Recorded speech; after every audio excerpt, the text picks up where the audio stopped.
La forteresse médiévale, bâtie sur un éperon rocheux, fut en effet l'un des foyers intellectuels les plus actifs au Moyen Âge.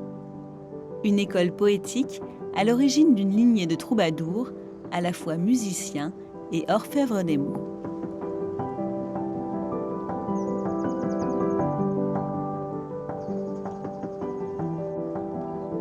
Parmi les grands troubadours, il y en a un bien sûr qui marque cet endroit, c'est Bernard de Ventadour. On peut dire que c'est un poète de niveau mondial?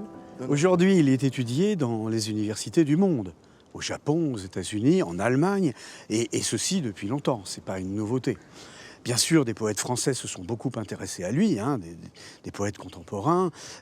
C'est quelqu'un qui traverse toute la littérature et à travers le temps. Tu n'es pas un universitaire, mais tu t'intéresses depuis toujours à ce grand auteur et à ses textes. Pour qu'on comprenne mieux, est-ce que tu aurais un exemple? Quelques vers qu'il a écrits.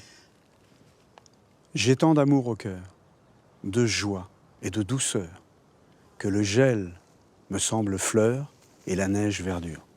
Il y a une belle phrase d'un écrivain portugais qui dit « L'imagination, c'est de la mémoire fermentée.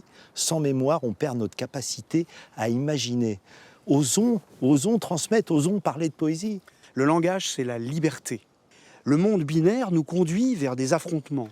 Le monde subtil, le finamore, ce qui relève de la subtilité, de la nuance, nous conduit vers la paix. Et donc vers la conciliation, vers le dialogue. Que le troubadour était un homme ou une femme de dialogue.